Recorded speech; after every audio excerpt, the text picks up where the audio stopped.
MC 101 Talk Show. Live. Hosted by Two Guns. Co-hosted by Big Cell. And we talking straight motorcycle protocol. Tune in every Wednesday around 7 p.m. for pure motherfucking facts on FHO Podcast Radio. MC 101. Motorcycling is life. Oh, you got a glare on the screen? No, that's on me. My glasses are so back. So y'all watching this thing happen before we get on there. Gotta get it together, man. Yeah.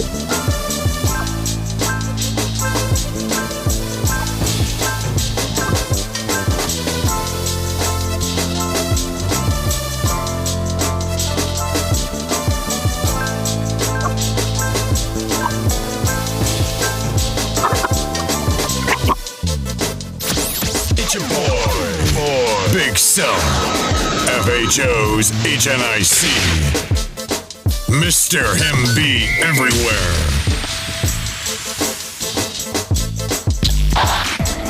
FHO is a lifestyle, a movement, grown folks' business.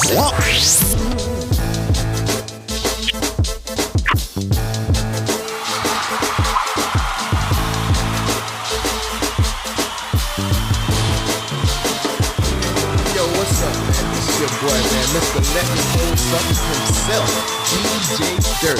And you're listening to FHO Podcast Radio with my main man, Big Cell, the FHOABCDEFGHNIC.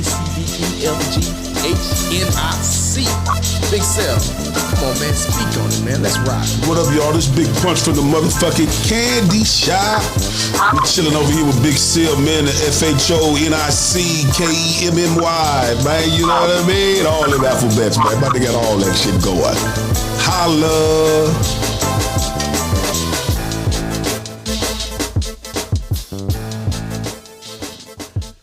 Say, man, what it do, man? What it do? We on, man, live right here tonight. It is Wednesday night, MC 101 time. Y'all know what it is. Let me get it to you one more time, man. Let me get it to you one more time. You're listening to MC 101 Talk Show. Live. Hosted by Two Guns. Co-hosted by Big Cell. And we talking straight motorcycle protocol. Tune in every Wednesday around 7 p.m. for pure motherfucking facts on FHO Podcast Radio. MC 101, where motorcycling is life. Say, man, we at it, man. What's going on with you tonight, man? It's your boy Big Cell, man. Tonight I am the co-host. Tonight the act, and if you're on YouTube, you guys get a chance to see my man. Disregard the Raiders man cave shit. Let that shit go. You gotta go there, right? I don't want that to be a distraction to you. You understand what I'm saying? But you know, we gonna get past that and we gonna get into the topic, man. Do not let that distract you from tonight's show. We keep it open all the time. We keep it open from all the time. We always repping the town. Always repping the town. So what's going on? Introduce yourself for those that might be new. If this is your first time, man, this is Wednesday night MC 101. Where tonight we actually talk about and discuss protocol and different things. And with my man Two Guns, he has graciously given us his time, and he will graciously be helping us to understand some of the things and the difference between the 1% world and the 99% world. And if you're not in the motorcycle culture, that is the higher echelon between the difference in the motorcycle community. Within the motorcycle community, there's different levels. So he's at the highest level possible, when it comes to this motorcycle thing that you can be in, which is the 1% or OMC out part of it. And so that's why it's for me, it's more than a pleasure to have him and to have him here where we can talk to him, question him, and get answers that are solid answers that you can take and build from. So introduce yourself tonight, sir, and let's get into this thing, man. Yeah, it's good to be again. I said it last week, man. Great platform to be able to, come back in and give back to the community. I always say this anytime somebody comes to me and they address it. They always say thank you, and I always say, I'm giving back what was given to me. So that's the most important thing out there. Everybody calls me Two Guns. A lot of people know me from different platforms, different protocol tradition page. MC 101 is a page that really came to and kind of, did it in terms of the way I wanted to do it. So it separated me from some of the other platforms I was on. But just growing, man, trying to spread this knowledge, man. So it's more of a understanding traditions, protocol, some of the things that happens on both sides, and so I try to make sure everybody kind of understand that. But that's me in a nutshell. I'm pretty much an open book. So there it is, there, man. Let me ask you this. First off, this is the first question of the night. When you first originally got into the motorcycle world or the culture, you came in as a 99 or you went straight into the 1% side? I was an independent. Okay. I rode independent for, I would say, 20 plus years. Like, I started legitimately riding motorcycles. My first bike was a Hurricane 1000. It was an 86, but an 87. So we bought that December of 87. Me and a dude, we was hustling. And so we got that. So that's when I started. And my family was independent riders. They never really clicked up, never joined clubs. But that was because they was on a different side. A lot of my family, they still was in the gangs and stuff like that. So they really didn't get into the motorcycle, but they rode. And so that's kind of how I did. They hung out in those avenues and stuff like that. So I rode independent for 20 plus years. And then I was looking at maybe going 99. And then all of a sudden I was just like, for what? I had so much information and knowledge when I addressed and talked to some of the 1% clubs.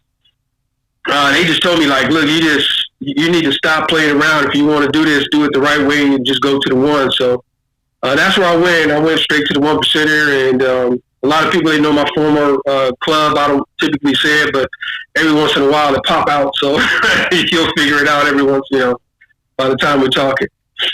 But no, I went straight to one. So a lot of the stuff that I understand is through the one. But, I was raised independent, but I saw both sides. So back then there wasn't a lot of 1%ers that were in my area. Most of it was riding clubs, some motorcycle clubs. But again, we're talking 70s and 80s. We're not talking, 2000s.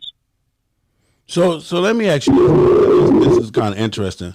So for a person to go from an independent and then automatically step into the 1% world, did you consider that to be scary, or is that something that you could do today, or you should come from a 99 and then elevate into that? I think with my history and as much time as I had on the slab, it really, for me, it wouldn't have benefited me to go to a 99 and walk the way up because, I always say this. I say this a lot of times when I'm looking at prospects and stuff like that.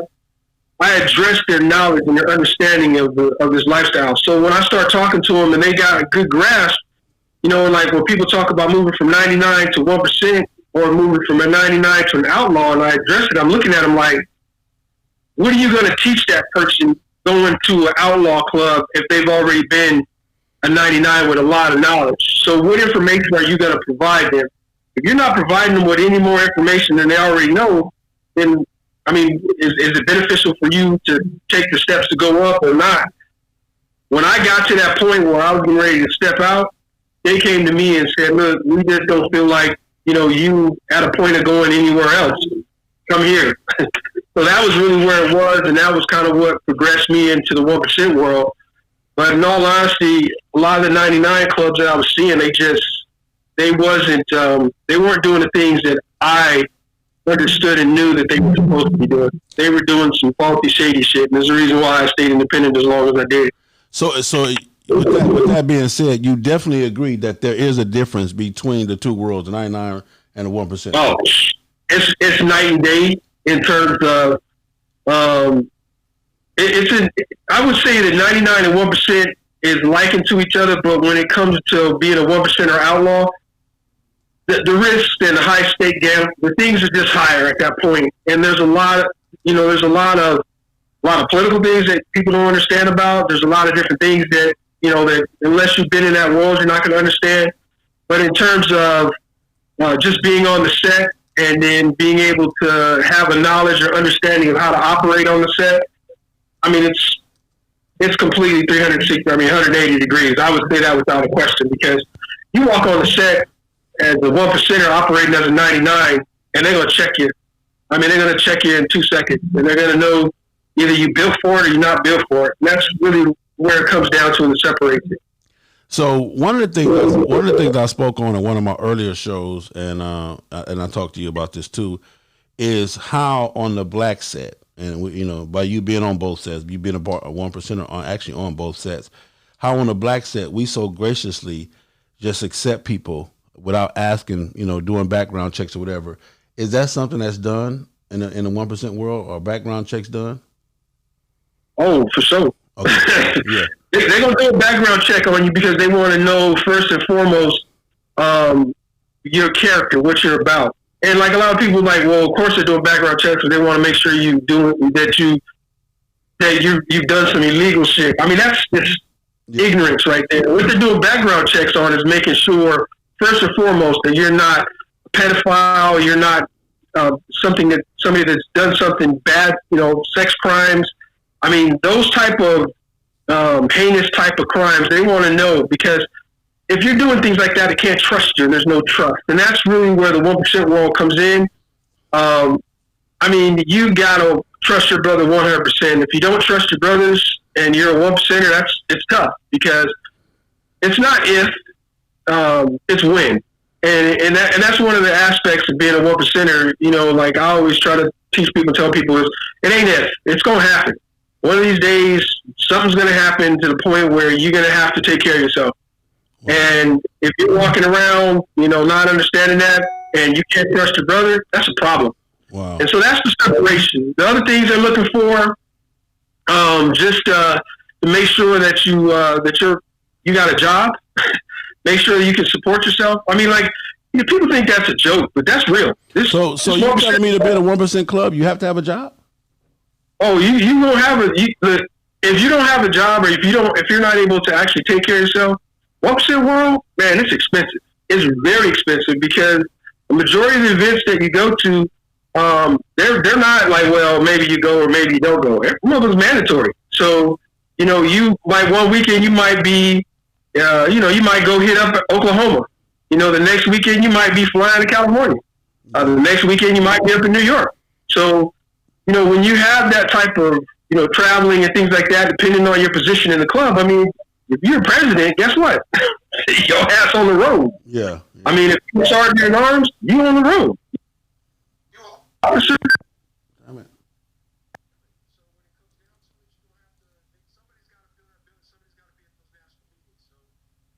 Expensive. I mean, that's one of the things I always tell people, first and foremost, is if you ain't got pockets to come to this world, it's going to be rough.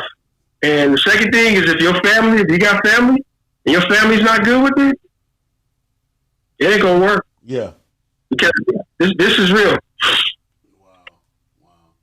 So because I've always heard that one of the notions, or whatever the understandings, is that most 1%ers don't have a job. They live off the land, and they live off the resources from the MC and all that stuff. So yeah, that's that 70s, 80s concept. I mean, you're looking at some of the older bikers that used to, run in those circles. A lot of them dealt with that. They really was. I had a topic about nomads, and when I was addressing it, I was saying that a lot of the guys, older guys, they were nomads. They would travel from town to town to town to town, working, whatever job they could do, and that's really what a lot of guys from back in the day was doing. But there might have been some things that they were doing, locally guys that were doing, there's always the stories of illegal activities or whatever it is to be able to fuel your, things, fuel your obsession in motorcycles. But today's world is a little different. I mean, 1%ers, cats got jobs. I mean, they work everywhere. I mean, I know 1%er, he's a lawyer. That's just how it is. He protects people. I know other people that, they work within bail bonds. I know people that they had every job whatsoever, and so that's that concept that maybe today, like 1%ers or, they're living off the land or living off illegal things like that.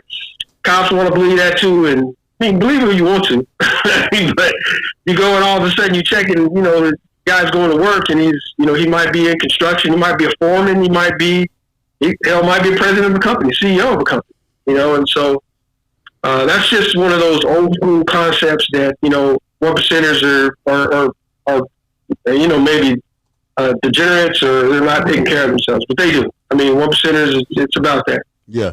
Let me ask you this. We always hear, and we're going to get into the topic, y'all. These are just questions that I want to ask, and I'm hoping you guys are really, really enjoying this and hearing firsthand information.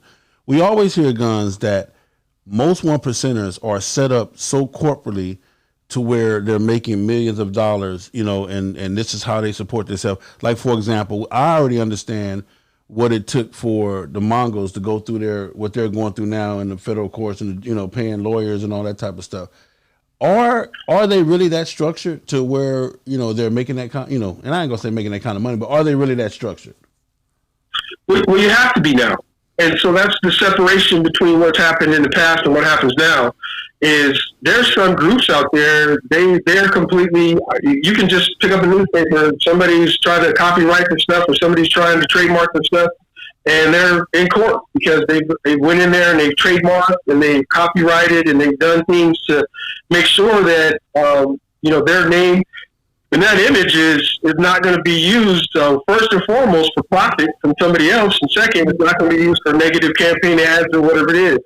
And that's really where 2000 era came in, and I would say it benefited the motorcycle community and especially benefited outlaws, was that a lot of the outlaws decided, you know what, we're going to stop this side hustle stuff or trying to do this or trying to do that, and we're going to incorporate ourselves. We are going to start, we used to sell T-shirts, we would go and have, like raffles, and we would do different things, and that was just a way to be able to, ways to be able to put money in towards like clubhouses and things like that. And I would tell you that right now, one of the biggest aspects, the biggest changes now is the clubhouse, and some clubs are running businesses from their clubhouse, and that's because their area really doesn't have a lot of specific people, and they do a lot of donations, and they do a lot of things where people come in and just break bread with them.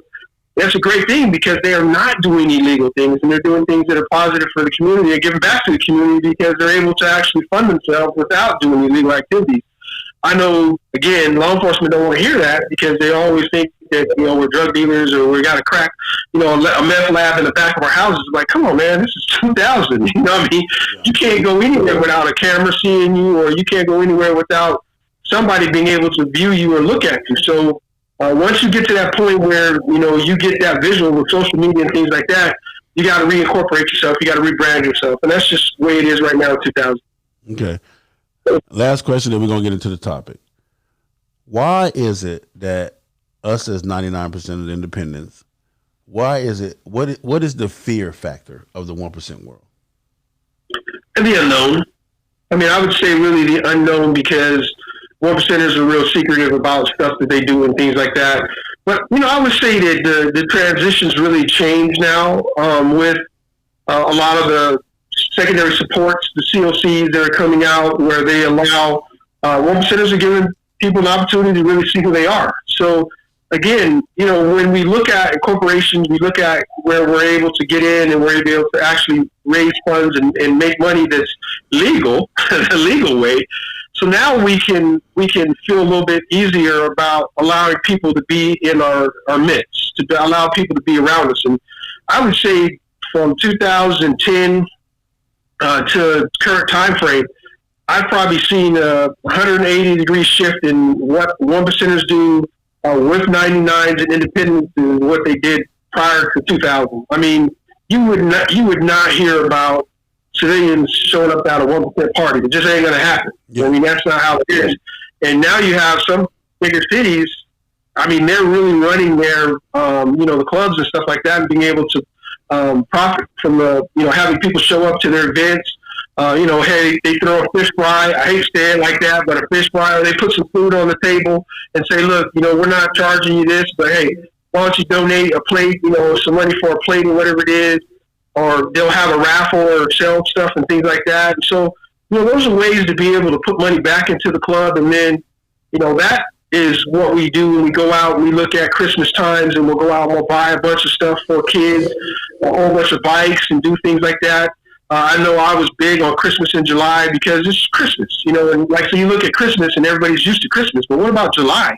Well, let's go out there and let's do a Christmas in July and show up at a hospital where kids are having, cancer and things like that, and give them something to look at. Come out there and let them sit on the motorcycle, rev the engines up, make them feel like they're a part of something. And those are the things that I would say kind of changed in terms of how it was in the past. And in all honesty, man, it's a great thing because the boogeymans are turning into the people that are actually, out there trying to do some help. But, you're going to have those individuals that are going to do, bad things, and going to do stupid things.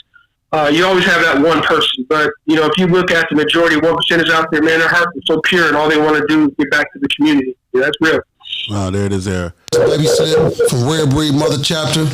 Out here chilling with Big Cell from FHO. We finna get it in for y'all. You dig? What's up? This your girl, Lil Tigger. I'm chilling with my boy, Big Cell, and you'll listen to FHO Podcast Radio. Stay tuned. It's your boy, Big Cell. FHO's HNIC. Mr. MB everywhere. Say, man, if you're just now tuning in, this is MC 101 every Wednesday night starting around 7 p.m. ish. We going to get it together. I got my man Two Guns as the host. I'm helping him co-host today. We were asking questions. We were talking to a valid certified 1%er, and he's helping us bridge the gap between us and the 99%er to get some understanding and to kind of weed through all of the myths and the he says and the sayings. Hey, if you enjoy what you're watching, man, please donate to the channel. You got the Cash App, $FHOHNIC. You have the PayPal, fasthollyonly@gmail.com. If you're on YouTube, you actually get to see him. My IG people, you can only see me.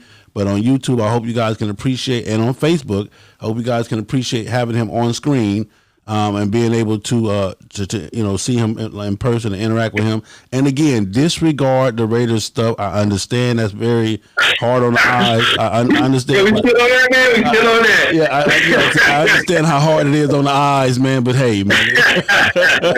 But it is what it is, man. So we here tonight, man. And again, I appreciate you guys for tuning in. You guys can be anywhere. Yeah, me and Guns really both appreciate you guys. If you have any questions, ask them on the page, ask them on the YouTube or the Facebook. You can call in and ask those. I mean, we'll hopefully do call-ins. We're trying to work all this stuff out. And again, we thank you for your patience. If the TV goes out, I'm putting it back up, rebooting it. So guys, just work with us. All right, tonight's topic, Guns, you wanted to get into. What was your topic for tonight, man? What I wanted to talk about was Clubhouse etiquette. And the reason why I wanted to address it was, I hate to say it, but every time if I go to a Clubhouse or something like that, it's just, I mean, y'all can't see. I mean, you might can see it. I'm putting my hands on my face because it's just like, I mean, it is amazing to just see the way that people come into the Clubhouse. And on MC 101, Tradition and Protocol, I actually put up some information because I wanted to address it straight up, just some of the things that I often see. But I want to start from the beginning, and so people kind of understand how it started. Now, this didn't start with the MC stuff. It got nothing to do with MC. This started way back, probably at the beginning of time, when you came to somebody's house or you showed up at somebody's house, you brought something with you. And, that was just the process that people did as a respecting. Now, I'm going to fast forward this to, like, say, the Roaring 20s, when you got into the Roaring 20s, and when, I hate to say it like this, but when the gangsters showed up at a club or whatever it is, the person that ran the club, he wanted to show them respect and love, so he would always make sure he brought a bottle over or took care of it. Now, those are just customary things that have always been a part of this world. So, let's walk into the MC world. So, when you show up at a dominance house, say, like the first and foremost, and I want to address this first and foremost, is you just don't show up at a dominance house. You need to make sure that you reached out, addressed it, talked to it, got invited, or somebody said something to you so that you're not just rolling up to the house. Because a lot of times you'll have clubs and they'll just pop in. Now, if you've been to the house already and you got, y'all good with that, then that's a different story. But if you ain't been to the house already, or you ain't got, basically a pass to come to the house, don't just show up at somebody's house, because the first thing they're going to do is they're going to see you rolling in and they're automatically going to be like, who the fuck is this? And if you come into a 1% house, that's going to be a big problem real fast. All right, let me say let me say this real quick, and we're working together on trying to. My thing is this: to me now, it's just me now. And I'm gonna just say this, and I know y'all. I'm straightforward. I'm not trying to step on no toes. I'm not trying to start no shit, but I keep it 100. One of the biggest things about going to an OMC clubhouse, it's always dark and eerie and gooey, and there's always some scary Halloween type shit. I mean, you understand what I'm saying? So, is that the perception, or is that what it is for you guys? No, we just in the cuts, man. We're going to keep it in the cuts. And so you guys understand how it works is, if you see a clubhouse that's downtown, they've been there for a minute. Because most of the people that's starting up new clubhouses or starting clubhouses, they're looking for places that are out in the middle of nowhere. And I can tell you this without a question. There's a simple aspect, and you guys probably already understand that is, if it's out in the middle of somewhere or nowhere, I can see you coming. So if you come in and you trying to do something, I can see you coming a long ways away. Versus we downtown in the middle of, the industry, then that's a different story. And that's one of the reasons why you get out there and you see some of these outlaw clubhouses or 1% clubhouses and they blacked out. That's because really they want to make sure that they can see you coming. And be it whatever it is, that's just the way things work. Now, if you look at history, you look at anything, any of the gangsters, any people that have ran to the point where they are in, I don't want to say this like this, and I don't want to make it sound like that, but when you have a general concern that somebody is going to do something, you're naturally going to protect yourself, and you're going to surround yourself in your environment with controllable conditions. Being in the middle of Mardi Gras, that's uncontrollable. Okay. But being out in the middle of the sticks, you can control that, because I can see you coming miles away. Yeah, but so that's one of the reasons why you see that. And I got that part of it because of the possibilities of what you guys so-called represent. I mean, because of the possibilities of what's being represented. Not gonna say, I ain't gonna say so-called.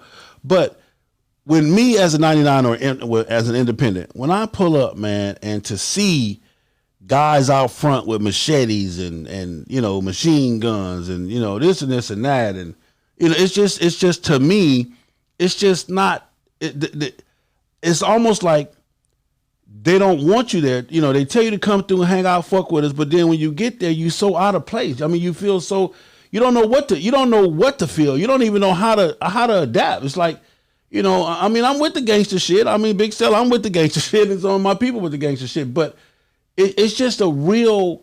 It's almost like a real. It's not a friendly environment, and again, I'm gonna just leave it at that. It's not too much of a friendly environment. Is the 1% clubhouse, is it designed to always be such a serious, dark environment? Well, first thing I'm gonna say is allegedly machetes and allegedly, because 9 times out of 10, most of the clubhouses that you come to, I mean, I can only speak for the clubhouses that I have been around and things like that. So the clubhouses that I've been around have controlled accesses. That means you're not just going to walk up to the door. Somebody's going to greet you. Somebody's going to, hey, what's up or whatever it is.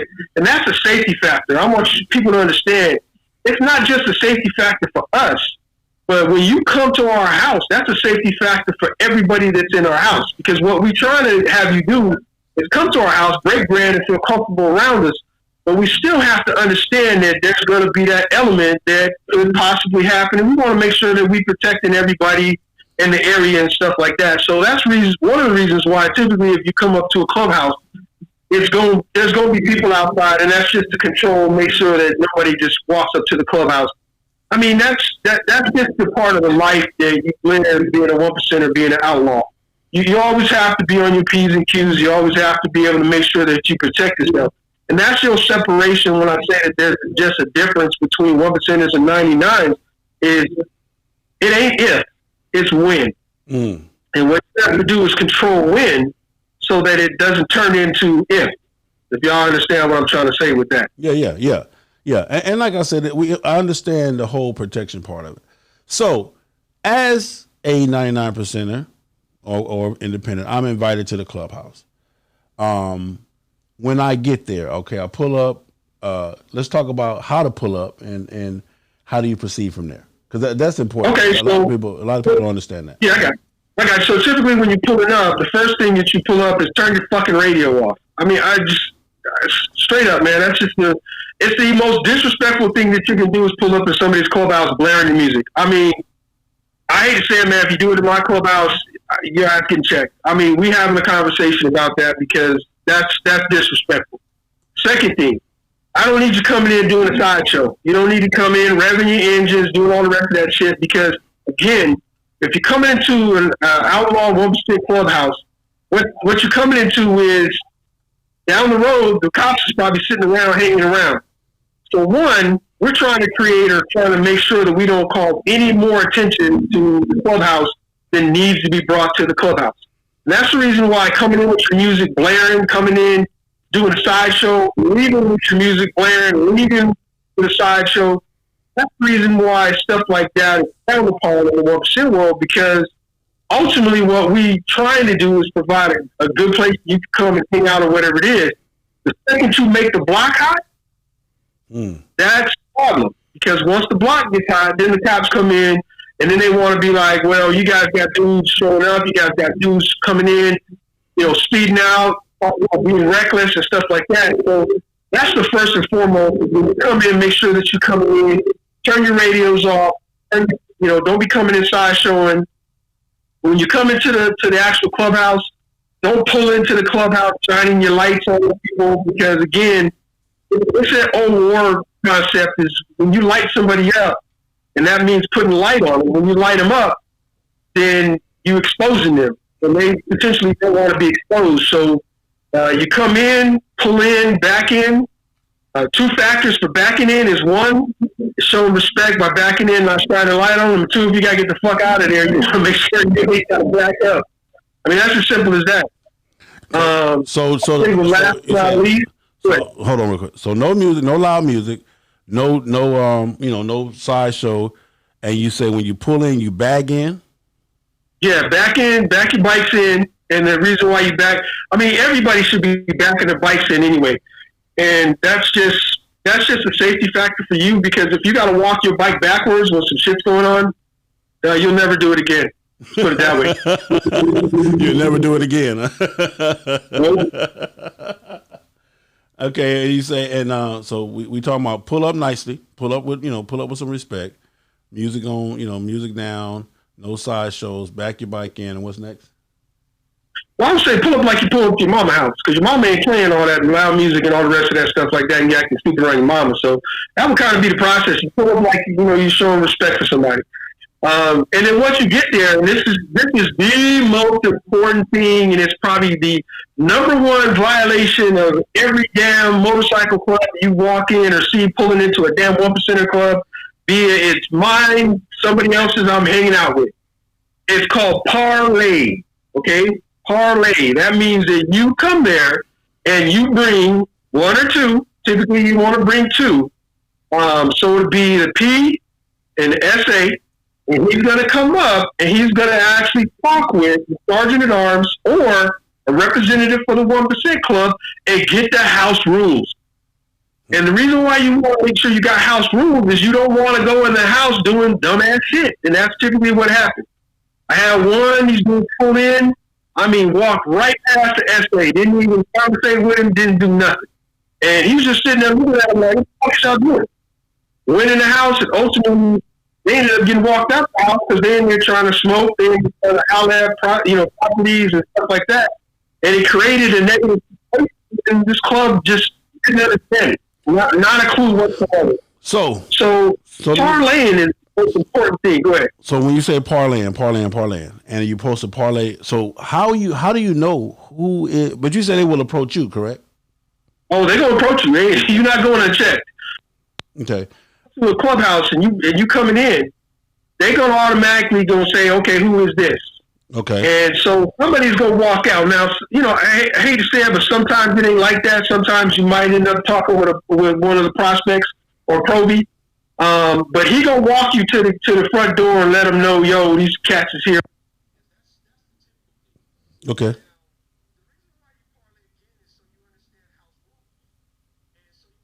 Saying like, yo, anybody that came to my house, the first thing I would tell them is exactly what's going on. Here's the deal. We're not serving alcohol or nothing like that. We have, like drinks or whatever it is. If you guys want to donate to the brothers, or you want to donate to Locked Up Brothers, we always accept donation. We accept all the things like that. The thing that comes down to it, anything that you see inside the clubhouse is a clubhouse. They're part of our family. Now, like especially properties and things like that, say anybody that's in the house right now, they're part of the family. That way people understand, don't come in and try and get it how long. Look, some outlaws or one percenters, y'all need to take your shit off, man. Can't come in the house with no guns. I mean, I was like that too. I would say, take the guns off. If anybody's got any type of drug, any illegal, I don't give a fuck if it's marijuana or you got some damn pain pills that you take. Take the shit back to your bike, leave it in your bike, because I don't want none of that dirt in that clubhouse. And that's one of the things that I always addressed as a sergeant on was, don't walk into my clubhouse with weapons, don't walk into my clubhouse with guns. I don't give a fuck if it's your shit and you got a prescription for it, that's how I put it in your damn bike. Mm-hmm. And that's to make sure I'm protecting the clubhouse. So, one of the things that we do at FHO, and I do this, and my members always sometimes it was kind of skeptical to them, but one of the things I do whenever I'm invited, I always stop and grab a half gallon of whatever Remy. I call it, hey, what you guys drink, Remy or whatever, and I donate it to the bar. You feel what I'm saying? As a contribution from FHO, as a contribution from FHO, and I do this on a regular. Anywhere I've been, that's what I do, and I understand that process, like you said, from the old gangster days and how it was. You came with some sign of respect. Absolutely. And it goes a long way. And a lot of people, absolutely. A lot of my club members, a lot of my family members, I don't call it club, but a lot of my FHO family members didn't quite understand that. But when you said that, I wanted to touch on that because that's what that was about. The other part to this, and we're going to go to the commercial real quick. The other part to this is that if you pull up, and we're going to answer this, I'm going to ask this question, and I'm going to let you go to commercial, we're going to come back. If you pull up and the person that invited you is not there, I'm going to say this for after the commercial. If you pull up and the person that actually invited you is not there, should you go into the clubhouse? We're going to come back, man, and we're going to let Guns answer that question. We're going to pay some bills, y'all. Thank y'all for tuning in. It's MC 101. We'll be right back, man. You're listening to MC 101 Talk Show. Hosted by Two Guns. Co-hosted by Big Cell. And we talking straight motorcycle protocol. Tune in every Wednesday around 7 p.m. for pure motherfucking facts on FHO Podcast Radio. MC 101, where motorcycling is life. Select Luxury Cars, proud sponsor of the FHO Podcast Live Show. The most diverse luxury vehicle selection in the greater Atlanta area. The highest quality customer service and unmatched nationwide pricing. Contact Mike Goodall at 678-855-2292 to schedule your appointment today. Select Luxury Cars, trusted family dealer since 1994. Eco One. The superior eco-friendly motorcycle and auto detailing spray. Eco One super wetting and low foaming polymer technology cleans by flowing underneath the dirt particles and lift them away from the surface. All you need to do is spray, wipe, and watch the amazing shine appear. All of this is done with very little time and effort, but the results look like you spent all day waxing your vehicle. Eco One. Don't ride dirty. What are you to my Uncle Big Show in the FHO radio? This your boy Ro, Montgomery Tour's president, hanging out with your boy Big Cell, Fast Harleys Only, podcast radio. This your boy DJ D-Lo coming to you straight out of Dallas, Texas. And you're listening to FHO Podcast Radio, hosted by Big Cell, Fast Harleys Only, HNIC, where nothing but the truth will be told. Say, man, we are back. MC 101 with my man Two Guns, man. Listen, man, we dropping some jewels tonight. I hope you guys are enjoying this. Every Wednesday night around 7 o'clock, we'll be going live as often as we can on every Wednesday. So if we miss a Wednesday, hey, catch up. Also, we have last week's show on where we dropped some jewels. This week's show, you can go back and watch the reruns on this via my YouTube channel, FHO Atlanta GA, or if you're listening to any podcast from my truck drivers and everybody else out there on the road, I have my podcasts on every possible podcast platform. You can go back in there. The podcast will be FHO Podcast Radio. Fast Harley's only whatever you got to type in or whatever you're listening to it on. iHeartRadio, iCloud, iTunes, whatever it is that you, however it is you listen to your podcast, we on there. So I appreciate everybody tuning in, and we're going to get back to the question that we left off with before we went to commercial, is that if the person that invited you, when you pull up, if they're not there, do you still go in? So that kind of works both ways because typically, and I can only speak for what I would do, what I would address and things like that. So if I invited a group, guess what? Everybody know I invited the group. So I would let my people know, this group is coming through. I already reached out to them. They good. Now, I can't speak for everybody because some cats don't move the way I move. So what should happen is if you get invited, then everybody in the clubhouse should know, or at least the P, the SA folks should know, I invited this, I invited that. So when you get there, you would ask specifically for that person and say, we came here, we got invited, blah, blah, blah, blah, blah. This is how it is. So typically at that point, the SA should basically say, okay, yeah, we know you was coming. So, like 1%ers, typically you ain't gonna know when they showing up. They just might just show up or they might not show up. So 1%er invites another 1%er. Of course, we gonna let you know we coming, but we ain't gonna tell you we don't be here at a certain time. So, like coordinate to do, we gonna try to get together here about 11 o'clock or whatever it is. We good, right? So that's the coordination that you talk about. You get the invite is we looking at trying to do this, trying to do that. Is that a good time for you to be there and make sure you're there? And then if you're not there, just make sure you relay that information and we're going to be there so we're not just like they looking at us like we're crazy. So, I mean, that's really something, some stuff that should be common information, should be common knowledge for most of the outlaws and 1%. But I can tell you, sometimes it gets to the point where people show up and ain't nobody said nothing. But, that's just, you got to look at it for what it is with that. That's for somebody that, I hate to say it, but they were 99 too long and didn't get before they got a 1%. Because you should know that, This is a question. Do the 1%ers truly care to or enjoy non-1%ers at their clubhouse? I mean, yeah.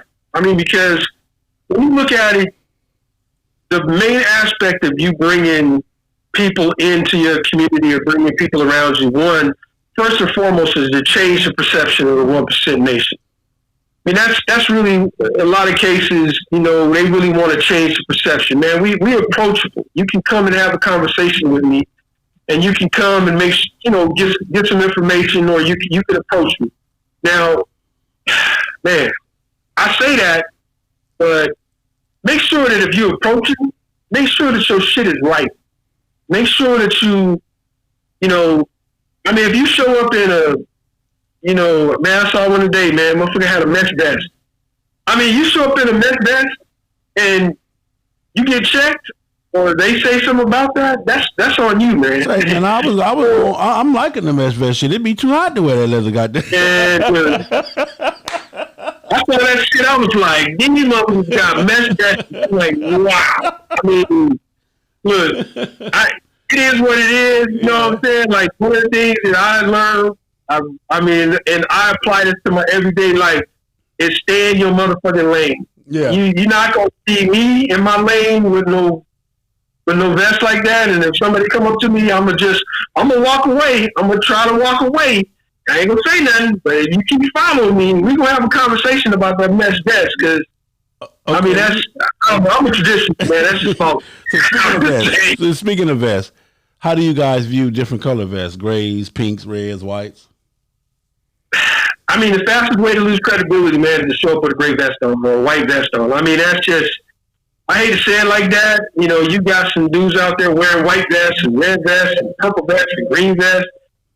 I mean, I'm a traditionalist. Historically, vests were black. Some were blue jeans. I mean, those are, for me, the only really, I mean, because that's just what I know. Yeah. But, I mean, this 2000 era is like crazy. You see motherfuckers with white vests on. You're like, come on, man. Like, that shit is bright. You fucking But, I mean, it's like, you know, I try to look at it as, you know, if you got a white vest on or you got a different color vest on, I mean, do you, you know, but I ain't gonna do it. And, you know, I might say, like, man, that's a loud motherfucker right there, man. But, you know, it is what it is, and if you want to wear a white vest, man, that's on you. But, you know, if somebody says, man, I can't get down with you because you got that white vest on, then you got to respect that too. Because I'm giving you enough to say, do what you do, so respect the fact that I don't like that you got that shit on. I mean, that's just real tough. All right, so now we're in the clubhouse. We done been entered in properly. We done been invited in properly. We're in the clubhouse. You know, and it's going down. It is what it is. We here, the whole 9 yards. Do we grab us something to drink, go find us a corner, sit down, and just enjoy it? Or actually, do we move around, and do we mix and mingle? Do we dance? What do we do? So here, let's start with this one. Like, you addressed this when you talked about bringing the bottle. So the bottle was basically for first shots. So typically what it was is, when you walk into the club and you are the president of a chapter, the first person that you should have already addressed is the sergeant at arms outside of the club or walking in immediately into the door, because he should be there.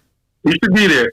If he ain't there, you know, I'm not going to say nothing, but I'm just saying, he should be there. Yeah. He should be there because that's his job. An enforcer or the sergeant at arms, one of the two. Them motherfuckers should be there because anybody walking your house, they should know that. So the reason why the drinks always were the same thing as you see with gangsters, old gangster movies, or any movie that you've seen where gangsters got together, they had a shot. So what should happen is president should address president. So the president should go in, hey, are we here? We just here to break bread with you. You know, I bought a bottle. I'd like to do a shot with you. So that's the concept of the parlay. So you should be walking to the presidents. Presidents should speak to each other. And then you go down the line. So hold on. So do you ask, let's just say I was invited by another member, but I don't really know the president. How do I find, do I say, hey, who's the president or who's the president? Can I ask that? I'm trying to show some love, trying to show some respect to the president. I mean, can you introduce me or whatever it is? Okay. And if you say, well, the president is busy, say, okay, that's cool, man. Whoever, then, man, let's do a shot or whatever it is. I got a bottle for the house, but I'd like to do a shot just to show some love, show some respect. Now, that you don't have to do that. Really, you don't.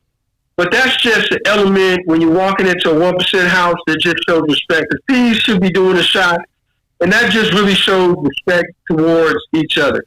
And that's old school we talking old school type shit, you know, from the birth to the present. You know, show respect. The next thing. Okay, go ahead. Finish that one. Also, so when you get finished with whatever it is, then that's where you look at it and say, but you should have already parlayed and understand, we're going to do this, we're going to do that. Because sometimes you go, trust me when I tell you this, people, you go to a 1% clubhouse, even as a 1%er, and you go to the clubhouse and they've got food. And so they would say, look, we want to do $5, $10 for, to come to the event. And that gives you free food. It gives you a soda, a drink, or whatever it is. And it's really to help the house out. So I don't give a fuck, you the president. You could be the ambassador of the motherfucking, whatever it is. Your ass is going to pay to get in that event. And you should understand that. If they ask you to pay, that's just what it is. If they don't ask you to pay, guess what? You take care of the house. That means you go get your drinks. You make sure that that you tip.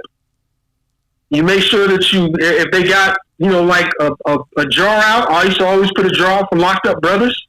So put some money on this commissary. Here's something for locked up brothers, Hey, drop $1 in there, drop the change in there from, whatever it is you buying, a soda or beer or whatever it is. Drop the change in there, and take care of those bros. A lot of times they'll do Christmas for families for brothers locked up. I mean, that was one of my big things was this is going to the family of a brother that's locked up. We're going to take care of his family for Christmas. So, great. Now, my question was this. Should a 99%er bring his properties around an OMC? Because I've seen this. I've seen a whole club damn near get beat because a 1%er got at a 99%er's property, or gave him some demands, or gave him a command or some directions or whatever, and the property, the PO, the probie for the 99%er was like, "Hey man, I'm not in your club. This is my president right here," and he said, he didn't give a fuck. You are a probie or prospect. You belong to the set. What's your take? Oh no.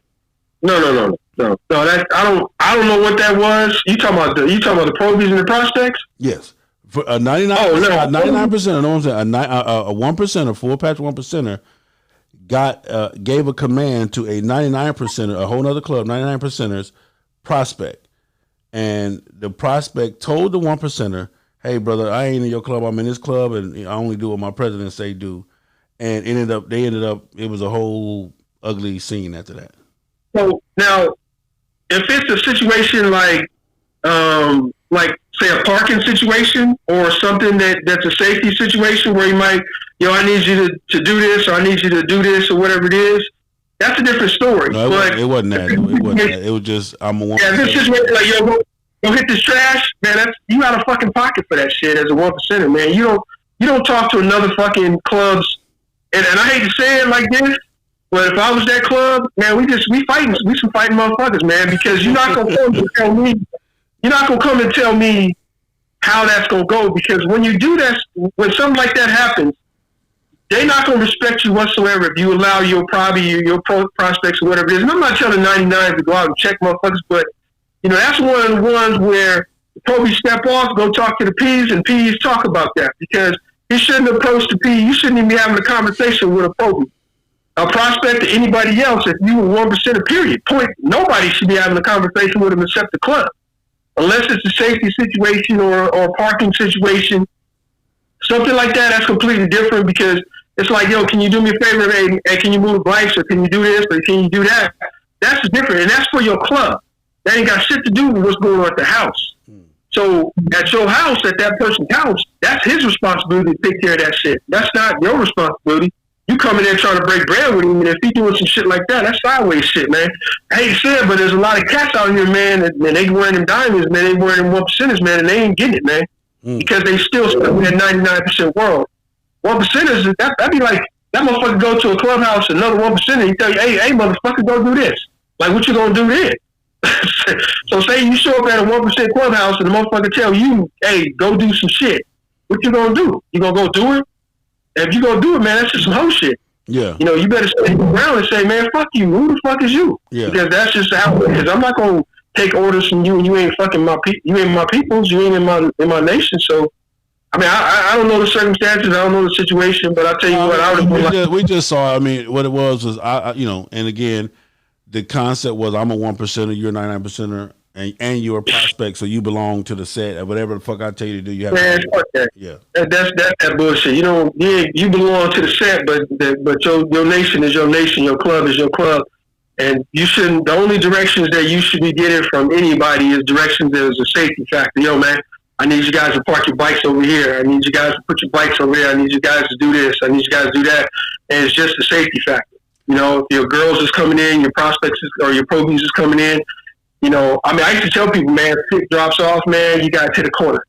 You know, those are just safety things, you know, safety factors. Yeah. If you got prospects or whatever it is, and they coming in and they want to wash the bikes or they want to do something like that, that's fine. You know, just make sure that they coordinate with my people and we good. Because, you know, if I went to a clubhouse or whatever it is, somebody watching our bikes, you're not going to... You're not gonna come and have do something to my bike while I'm at your clubhouse. You know? Yeah. So what is this? What is the? And this is. I don't think they have this problem on the West Coast as much as we have it down south and up north. And there is a difference. We can say that. I mean, even you know that being from California, but on down south, there's this big old premonition that as a 1%er, I could talk to you any kind of way. I can step on your toes. I can push through the crowd. I can do that. And it's almost like an intimidating fear factor thing. Where does that come from? It's alpha, man. I mean, that's just the alpha mentality. There's something I always say, man. I'm like, anybody can be a 1%er until the wolves come. Yeah. And when those wolves come, then you either stand your ground or you back down. And that's just kind of how it is. You're always going to have pack leaders. You're always going to have people that's you know, they're going to have that mentality. But, you know, that's just it's a bad way to do business, because ultimately you're destroying the next level. And I addressed it with prospects, and every time that you go out, this is 1%. I don't give a fuck what you wear, independent motherfuckers or just riding clubs. Anytime that you go out, you represent who you are. So that's your recruiting tool. If you go out and you raggedy, you look like shit, y'all pull up. You know, I wrote this on the page. I said there was two people that came in. The first one came in, all of them was dressed different. All of them came in. They parked their bikes and they just kind of did their own fucking thing. Then the next group came in. Every one of them was dressed the same. They had the same colors. They properties had the same colors. When they pulled up, they all pulled in, backed up, they backed together. Like one unison, just back together. That right there, people was like, damn, these motherfuckers got their shit together. So when you have stuff like that and you present that, the next level of the prospects and the next level of the blood of your club comes. Because people look at you and they say, shit, these motherfuckers got their shit together. There ain't a motherfucker gonna join the soup sandwich. I mean, you look at some raggedy motherfuckers, you're like, fuck them, man. I ain't trying to be like that. And that works the same way. Is where the 1% clubs and things like that, organizations. I mean, when everybody is doing the same thing, everybody's dressed the same way, everybody looks the same, everybody basically has the same persona, that just makes clubs and makes you look at them and say, the motherfuckers got their shit together. You know, I might want to be a part of that. But if you got a fucked up club, a fucked up 1% club, 99%, I don't give a fuck who it is. If you got a fucked up club and they see that shit, they're gonna be like, man, them motherfuckers is fucked up. Why the fuck I want to be a part of some fucked up shit? I mean, that's just real, and that's just real talk, man. And that's, you know, it's not against 1%, it's not against 99. It ain't got nothing to do with it, man. It's your presence. And in the military, we learned that is the best way for you to actually, you know, not worry about a motherfucker messing with you is to show a presence that you're there on guard and you're ready for anything. And that's the way that I've always presented myself. I go somewhere, I might be eating, I've got my back turned. You know, I'm gonna make sure that I'm watching doors. You know, my back is up against the wall. I'm gonna cover every exit. I'm gonna do all the things like that. All the same thing with my bros. When they walk in, immediately they looking. I can travel behind the vehicle, or behind the motorcycle club. I can just watch the motorcycle club and know that motorcycle club has absolutely no clue what they're doing in this world. Outlaw 1%. And the reason why, when I drive past, any vehicle I drive past, guess what I do? I look at that motherfucker. Yeah. I'm going to look in there. I'm going to look and see who that is. It ain't because I'm trying to get my holler on. That's not it. Yeah. I'm trying to see if that's the feds. I'm trying to see if them is cops. I'm trying to see if somebody's looking back at me in a way that I don't like the way that they're looking back at me, because I might be passing them and they might turn around and roll the window down on you. So those are the things when I look at clubs, I look at the way clubs move and I look at the way clubs present themselves. And that's the separation between whether that club is got their shit together or whether that club is a soup sandwich. And that's the way clubs should be. And, you know, if it's a situation where you're walking in, it's intimidation factor, well, guess what? You're destroying the next level of recruits that are going to come to your club, because you're only going to get assholes. You're only going to get people that are create and cause conflict. Okay. Well, guess what? Motherfuckers that cause conflict ain't going to be in your club very long, because their ass going to be in jail. Or they're going to be locked up, or something's going to happen, and they're going to catch something. Wow. And that's the reason why you don't want to have motherfuckers that's just out looking for a fight or looking for that. You want a motherfucker that's ready for some shit to pop off, not somebody that's out there looking for it. There it is there. And that's that. So that's that in case some shit will break glass. You always want to have those motherfuckers around you.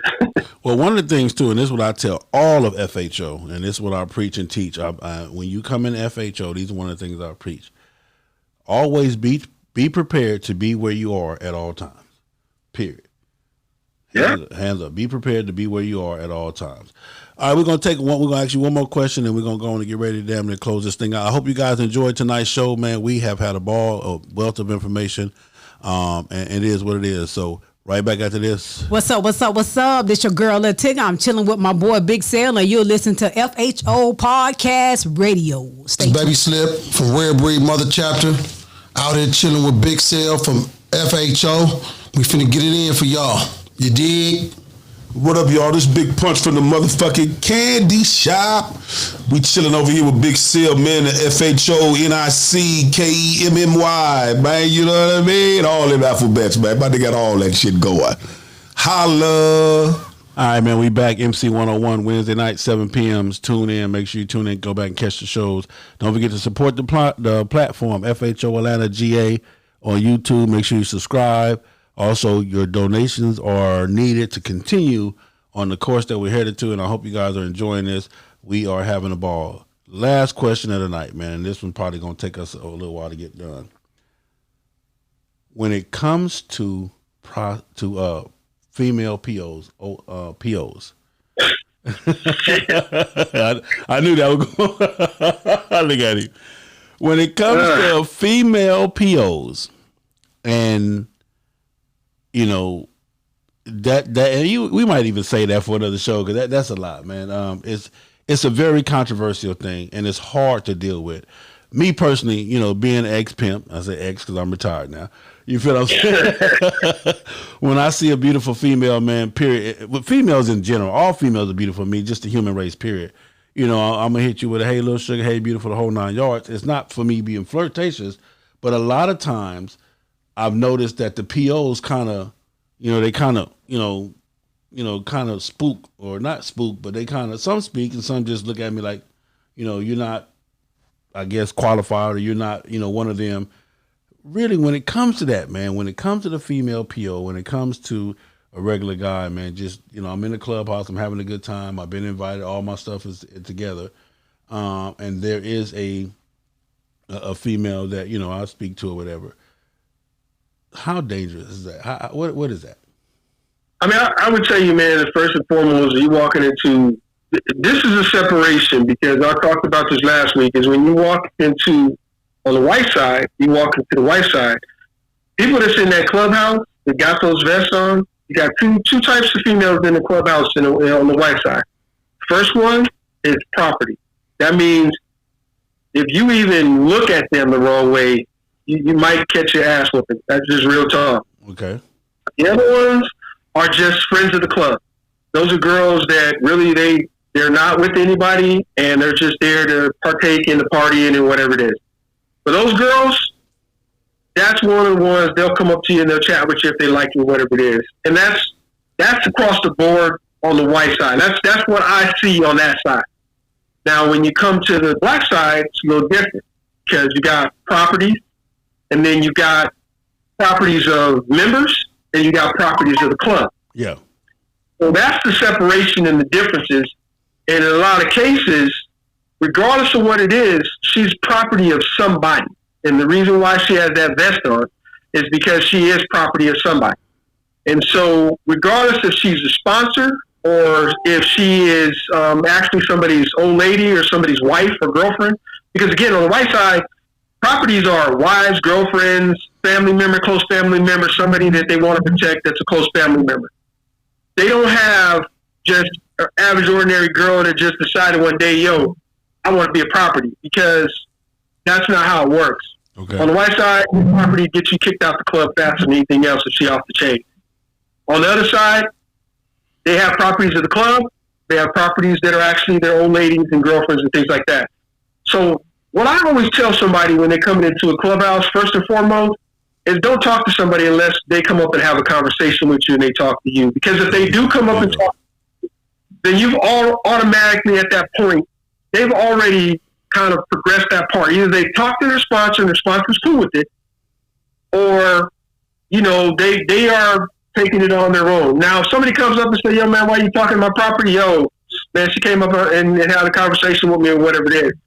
But I always tell people, man, don't engage properties when you're at a clubhouse, because you never know whose girl that is. You don't even know if they're wife. That might be somebody's wife that you holler at.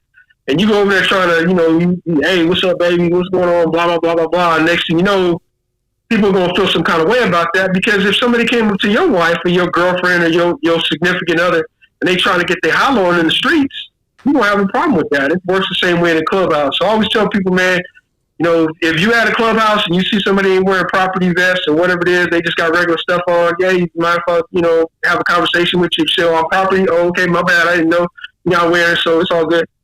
But if you there trying to holler, I mean, that should be the first thing. So the clubhouse is the wrong place to fall in love. I mean, yeah. I mean, if you go into the clubhouse to try to holler, you ain't going to the clubhouse for the right reason. If you go into the club that's like, say they got a club or something like that, and there's a bunch of other different clubs, different you know, MCs there and stuff like that, and then you run up on somebody, you talk to somebody, that's a different story. But if you actually got invited to come to a 1%ers clubhouse and then you go in there to holler at chicks, I mean, that's probably not what you should be doing. You should be conceiving that you're there out of respect and you're actually showing them some love so that they can come and show you some love, you know? Yeah. Well, there it is, man. I hope you guys enjoyed this thing, man. I hope you guys really got a lot from this, and there's still so much more to go. Guns, again, as always, my brother, you know, I definitely want to appreciate you and tell you thank you for taking the time to even care to answer the questions, man, and for being transparent with everything, man, and keeping it 100 as best as we can on this platform. Let me say something real quick. I like the fact that I'm actually able to do this platform because people would actually see me. Because for the longest time, like I used to be on All Rise Radio, somebody was like, "Man, Two Guns ain't white." Well, so, I promise you, I'm gonna do everything I can to bring us the best possible scenario. So every day I'm doing my research and trying to figure out what I got to do to get it where it needs to be, man. So I thank you for being patient with me for sure. Oh yeah. Yeah. So anyway, man, that's our time tonight, man. I hope you guys enjoyed this thing, man. I hope you guys were able to learn some stuff, man, and get some questions answered that you may have had, man.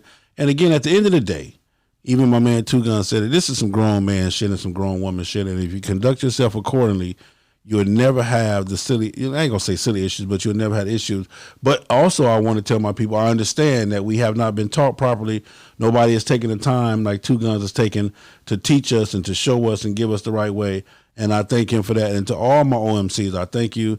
To all of my dominants and my diamond holders, again, I salute you. It is what it is. We just want a motorcycle, man, and we just want to have fun, and we just want to, mix and mingle, man, and get out here and do what we do, man, for real, for real. And we can't do it without the teaching. And I hope the FHO is that platform. If you have any questions, you guys can call me anytime. I answer the phone day and night. Any of my OMCs, my 1%ers want to come on and address something, hit me up, man. I'm here. I'm available. We could talk about it. We could do it. But again, every Wednesday night, it's going down. You're listening to MC 101 Talk Show. Live. Hosted by Two Guns. Co-hosted by Big Cell. And we talking straight motorcycle protocol. Tune in every Wednesday around 7 p.m. for pure motherfucking facts on FHO Podcast Radio. MC 101, where motorcycling is life. Hey, man. It's been a beautiful night. Guns, I appreciate you, brother. I'll hit you back later. All right, man. You take care, y'all. Right. Y'all be safe out there on that road. Say, man, FHO Podcast Radio in the building, man. We love y'all. We appreciate y'all. Thank y'all for tuning in, man. Enjoy your night. It's Wednesday, man. Shout out to everybody that's riding a motorcycle, everybody that owns a motorcycle, everybody that wants a motorcycle, everybody that believes in the community that we can put this thing back together and do what we do, man. Shout out to all the upcoming rides, man. Shout out to all the rides that you've done. Shout out to everybody who we've lost. We miss you. We love you. We adore you. And shout out to all the new members coming on. And again, grab the knowledge, man. Be out there. Be as correct as you can be. Be grown, man, because that's what this motorcycle shit is all about. As always, man, FHO, I'm going to leave you with the 5 things, man. Ride your ride. Stay in your own lane. Mind your business. Have enough love in yourself to have some love for others.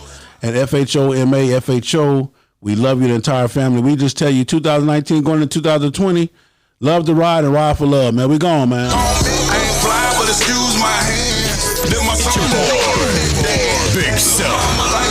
FHO's HNIC. Mr. Him be everywhere. The way you back it up, then drop. I swear your body looking so amazing. Like the fact that you're not complacent. I wanna make some arrangements. Why you gotta be so dangerous? Got me feeling anxious, you know what I'm thinking. Let me show you what it is. Pull up a couple Castile, I'ma show you how I live. I like it lavish, like a Maserati. Sex above average, be bout that action. Like my bitch sassy, gotta be classy. Show me what you working with, like you working the mask. Fucking with me, you gotta be fancy. How you sitting up in the match, kicking shit, just relaxing. Show you all my dead action, guarantee satisfaction. So I'm all about that, and I don't do no subtraction, nah. God damn. It's Big Cell. What that mouth do besides tell the truth on FHO Podcast Radio.